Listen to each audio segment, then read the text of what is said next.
Chapter 6 work energy and power. 60-ല് 6 മാർക്കിന്റെ ചോദ്യങ്ങളാണ് വർക്ക് എനർജി ആൻഡ് പവർ എന്ന ചാപ്റ്ററിൽ നിന്നും പ്രതീക്ഷിക്കാനാവുന്നത്. ആദ്യം തന്നെ വർക്കിന്റെ ഡെഫിനിഷൻ നോക്കാം. ഫിസിക്സിന്റെ ഭാഷയിൽ വർക്ക് ചെയ്തതായി പറയുന്നത് ഫോഴ്സ് അപ്ലൈ ചെയ്യുമ്പോൾ വസ്തുവിന് ഡിസ്പ്ലേസ്മെന്റ് ഉണ്ടായെങ്കിൽ മാത്രമാണ്. Work is defined as the dot product of the force vector and the displacement vector. Work is a scalar quantity. വർക്കിന് മാഗ്നിറ്റ്യൂഡ് മാത്രം പറഞ്ഞാൽ മതി. ഡോട്ട് പ്രോഡക്റ്റ് ഡിഫൈൻ ചെയ്യുന്നത് W equal to vector F dot vector D equal to F D cos theta എന്നതാണ്. Where theta is the angle between the force vector and the displacement vector. ഇതിനെ ആധാരമാക്കി വർക്കിനെ positive വർക്കെന്നും negative വർക്കെന്നും zero വർക്കെന്നും മൂന്നായിട്ട് തരംതിരിക്കാനാവുന്നതാണ്. സീറോ വർക്ക് ചെയ്യുന്ന സിറ്റുവേഷൻസ് ഏതെല്ലാമാണെന്ന് നോക്കാം. സീറോ വർക്ക് ആവണമെന്നുണ്ടെങ്കിൽ ഒന്നുമില്ലെങ്കിൽ ഡിസ്പ്ലേസ്മെന്റ് സീറോ ആകാം, അല്ലെങ്കിൽ ഫോഴ്സ് സീറോ ആകാം, അല്ലെങ്കിൽ ഫോഴ്സും ഡിസ്പ്ലേസ്മെന്റും മ്യൂച്വലി പെർപെൻഡിക്കുലർ ആകാം. ആ കേസിൽ തീറ്റ 90 ഡിഗ്രി ആകുമ്പോൾ work equal to F D cos 90. Cos 90 zero ആയതുകൊണ്ട് വർക്ക് സീറോ ആകും. ഇനി പോസിറ്റീവ് വർക്കിന്റെ എക്സാമ്പിൾ ആണ്. പോസിറ്റീവ് വർക്കിന്റെ എക്സാമ്പിൾ എന്ന് പറയുമ്പോൾ work done by the gravitational force on a freely falling body. ഫോഴ്സും ഡിസ്പ്ലേസ്മെന്റും ഈ കേസിൽ വെർട്ടിക്കലി ഡൗൺവേർഡ്സ് ആണ്, ഒരേ ഡിറക്ഷനിലാണ്. അങ്ങനെ ആകുമ്പോഴേക്കും പോസിറ്റീവ് വർക്ക് എന്നാണ് പറയുന്നത്. ഇടയിലുള്ള ആംഗിള് 0 ആയിരിക്കും, അപ്പം പോസിറ്റീവ് വർക്ക് ആയിരിക്കും. ഇനി നെഗറ്റീവ് വർക്ക് എന്ന് പറയുമ്പോൾ എക്സാമ്പിൾ പരിഗണിക്കാനാവുന്നത് ഫ്രിക്ഷണൽ ഫോഴ്സിന്റെ കേസിലാണ്. വസ്തു മൂവ് ചെയ്യുന്നതിന്റെ ഓപ്പോസിറ്റ് ഡിറക്ഷനിലാണ് ഫ്രിക്ഷണൽ ഫോഴ്സ് ആക്ട് ചെയ്യുന്നത്. അതായത് ഫോഴ്സും ഡിസ്പ്ലേസ്മെന്റും ഓപ്പോസിറ്റ് ഡിറക്ഷനിലായിട്ടാണ് വരുന്നത്. എന്ന് വെച്ചാൽ angle between the force vector and the displacement vector is 180 degree. Cos 180 എന്ന് പറഞ്ഞാൽ -1 ആണ്. അപ്പോൾ വർക്ക് നെഗറ്റീവ് ആയിട്ട് കിട്ടും. So this is the case of negative work. Okay, അടുത്തത് what is the work done by the centripetal force on a body moving in a circular path. ഒരു വസ്തു circular പാത്തിൽ move ചെയ്തുകൊണ്ടിരിക്കുകയാണ്. ഒരു കല്ല് ചരടിൽ കെട്ടി തലയ്ക്ക് ചുറ്റും ചുഴറ്റുന്ന കേസ് തന്നെ പരിഗണിക്കാം. അങ്ങനെ ആകുമ്പോൾ സർക്കുലർ പാത്തിൽ മൂവ് ചെയ്യുന്നതിന് ആവശ്യമായിട്ടുള്ള സെൻട്രിപെറ്റൽ ഫോഴ്സ് റേഡിയലി ഇൻവേർഡ്സ് ആണ്. അതിന് പെർപെൻഡിക്കുലർ ആയിട്ടുള്ള ഡിറക്ഷനിലായിട്ടായിരിക്കും ഡിസ്പ്ലേസ്മെന്റ് ഉണ്ടാവുക. അപ്പൊ ഫോഴ്സിനും ഡിസ്പ്ലേസ്മെന്റിനും ഇടയിലുള്ള ആംഗിള് 90 ഡിഗ്രി ആയിരിക്കും. അങ്ങനെ ആകുമ്പോൾ വർക്ക് ഡൺ 0 ആണ്. Okay, so the work done by the centripetal force on a body moving in a circular path is 0. ഇനി കിലോവാട്ട് അവറും വാട്ട് അവറും ഒക്കെയാണ് പറഞ്ഞിരിക്കുന്നത്. ഇപ്പം കിലോവാട്ട് അവർ എന്ന് പറഞ്ഞാൽ ഒരു മണിക്കൂറിൽ കൺസ്യൂം ചെയ്യുന്ന ഇലക്ട്രിസിറ്റിയുടെ അളവ് പറയുന്നതാണ് കിലോവാട്ട് അവർ എന്നത്. ഒരു കിലോവാട്ട് അവർ എന്ന് വെച്ചാൽ 3.6 ഇൻറ്റു 10⁶ ജൂൾ ആണ്. എനർജിയുടെ യൂണിറ്റ് ആണിത്. ഒരു ഹോഴ്സ് പവർ എന്ന് പറഞ്ഞു കഴിഞ്ഞാൽ 746 വാട്ട് ആണ്. ഓക്കെ, വാട്ട് എഴുതുമ്പോഴേക്കും ക്യാപിറ്റൽ W സിമ്പിൾ ആയിട്ട് എഴുതാം, അല്ലെങ്കിൽ WATT സ്മോൾ ലെറ്റേഴ്സിൽ എഴുതാം. Okay, next is a problem. Force വെക്ടറും തന്നിട്ടുണ്ട്, ഡിസ്പ്ലേസ്മെന്റ് വെക്ടറും തന്നിട്ടുണ്ട്. അങ്ങനെയാണെങ്കിൽ വർക്ക് ഡൺ എത്രയാണെന്നാണ് കണ്ടുപിടിക്കാനുള്ളത്.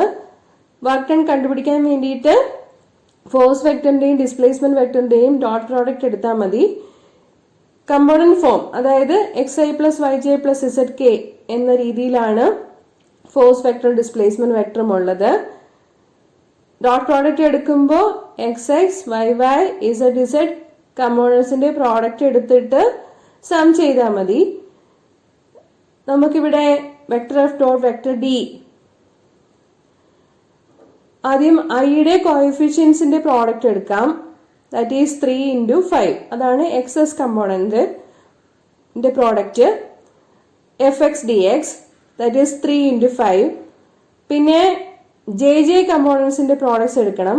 That is 4 × 4. പിന്നെ kk കമ്പോണൻസിന്റെ പ്രോഡക്ട്സ് എടുക്കണം. fz dz that is -5 × 3. വർക്കിന്റെ യൂണിറ്റ് ജൂൾ ആണ്. ഈ വാല്യൂസ് എല്ലാം കൂടി കൂട്ടിക്കഴിയുമ്പോൾ കിട്ടുന്നത് 16 ജൂൾ എന്നാണ്. നമുക്കറിയാം കൈനറ്റിക് എനർജി എന്ന് പറഞ്ഞാല് ചലനാവസ്ഥയിലുള്ള വസ്തുവിന്റെ എനർജിയെ പറയാൻ വേണ്ടിയിട്ട് ഉപയോഗിക്കുന്നതാണ്. പൊട്ടൻഷ്യൽ എനർജി എന്ന് പറയുമ്പോഴേക്കും പൊസിഷൻ കാരണം ഉണ്ടാകുന്ന എനർജിയാണെന്ന് പറയാം, അല്ലെങ്കിൽ സ്റ്റേറ്റ് ഓഫ് സ്ട്രെയിൻ കാരണം ഉണ്ടാകുന്ന എനർജിയാണെന്ന് പറയാം.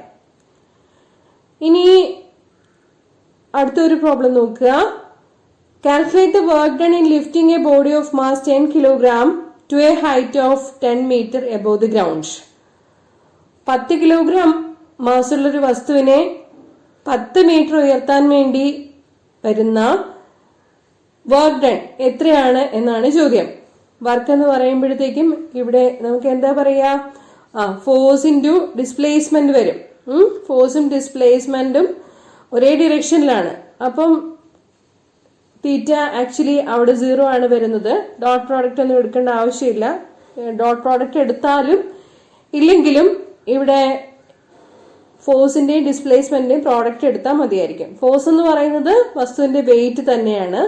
mg 10 കിലോഗ്രാം മാസ് ആണ്. ജിയുടെ വാല്യൂ 9.8 ആണ്. So mg is 10 × 9.8. പിന്നെ എത്ര ഹൈറ്റിലേക്കാണോ ഉയർത്താനുള്ളത്? 10 മീറ്റർ ഹൈറ്റിലേക്കാണ്. So we will get the answer 980 joule. അടുത്തത് പ്രോബ്ലം തന്നെയാണ്. രണ്ട് വസ്തുക്കൾ മാസുകൾ m1 ഉം m2 ആണെന്നിരിക്കട്ടെ. അപ്പൊ അവയുടെ കൈനറ്റിക് എനർജീസ് തമ്മിലുള്ള റേഷ്യോ എത്രയായിരിക്കും എന്നാണ് ചോദ്യം.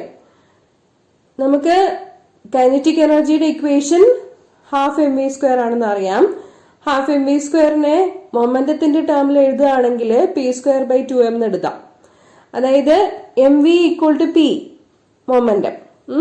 അപ്പൊ k1 = p²/2m1, k2 = p²/2m2.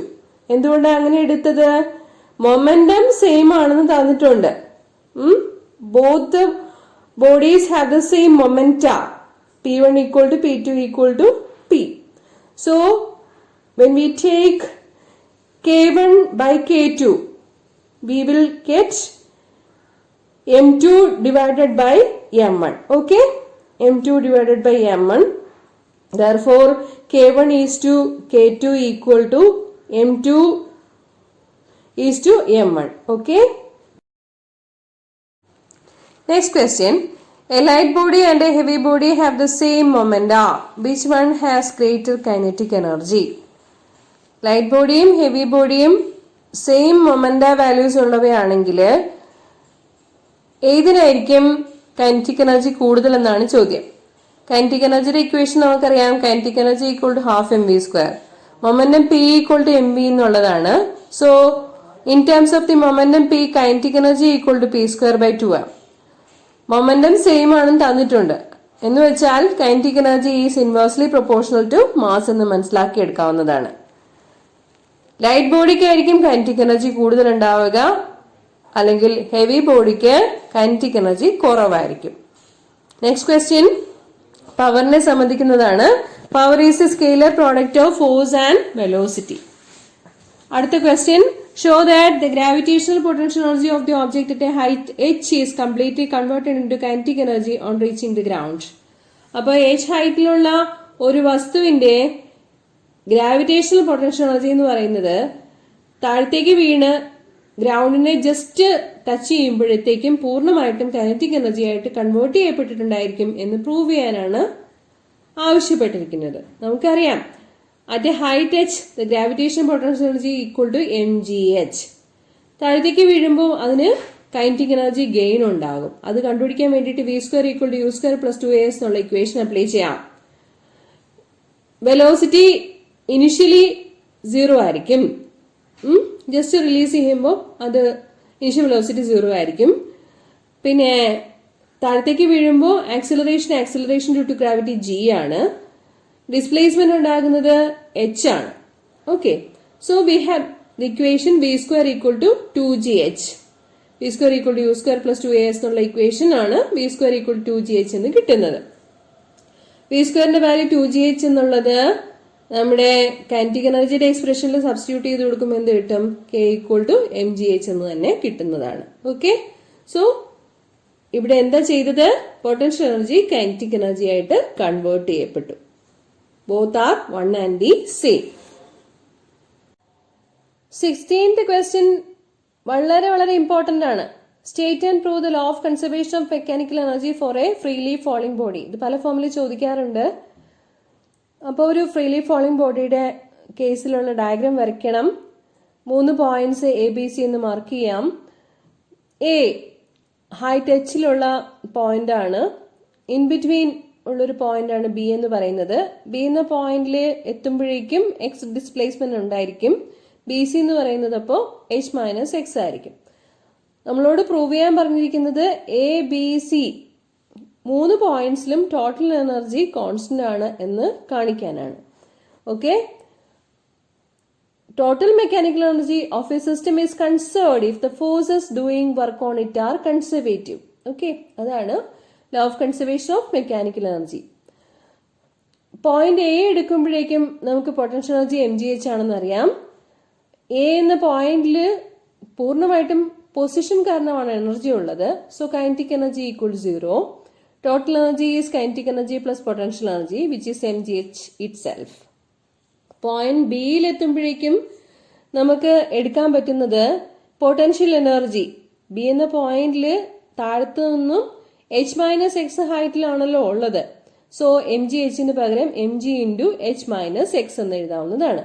Kinetic energy equal to half mv square എന്നുള്ള ഇക്വേഷനിൽ നേരത്തെ പറഞ്ഞതുപോലെ തന്നെ v square equal to u square plus 2as എന്നുള്ള ഇക്വേഷൻ കൊടുക്കുമ്പോഴേക്കും v square equal to 2gx എന്ന് എഴുതാൻ പറ്റും. കാരണം വസ്തുവിനുണ്ടാകുന്ന ഡിസ്പ്ലേസ്മെന്റ് എയിൽ നിന്ന് ബിയിലേക്ക് എത്തുമ്പോൾ x ആണ്. So we have the expression for the kinetic energy half mv square equal to half m into 2gx equal to mgx. Total energy is mg into h-x plus mgx is equal to mgh itself. Okay. ഇനി C എന്ന പോയിന്റിൽ എത്തുമ്പോഴേക്കും potential energy പൂർണ്ണമായിട്ടും kinetic energy ആയിട്ട് മാറ്റപ്പെടുകയാണ് ചെയ്യുന്നത്. So potential energy equal to 0. Kinetic energy half mv square കണ്ടുപിടിക്കണം. v square equal to u square plus 2as എന്നുള്ള ഇക്വേഷൻ അപ്ലൈ ചെയ്യാം. u 0 ആണ്. ഡിസ്പ്ലേസ്മെന്റ് ഉണ്ടാകുന്നത് താഴേക്ക് വീഴുമ്പോൾ എയിൽ നിന്ന് സിയിലേക്ക് എത്തുമ്പോൾ h ഡിസ്പ്ലേസ്മെന്റ് ആണ് ഉണ്ടാവുന്നത്. So v square equal to u square plus 2as എന്നുള്ള equation v square equal to 2gh ആയിട്ട് മാറും. Kinetic energy half mv square എന്നുള്ളത് half m into 2gh which is mgh. Total energy mgh തന്നെയാണ്. 3 പോയിന്റ്സിലും total energy mgh തന്നെയാണ്. Law of conservation of mechanical എനർജിയുടെ graphical representation വളരെ important ആണ്. നോക്കിക്കൊള്ളുക.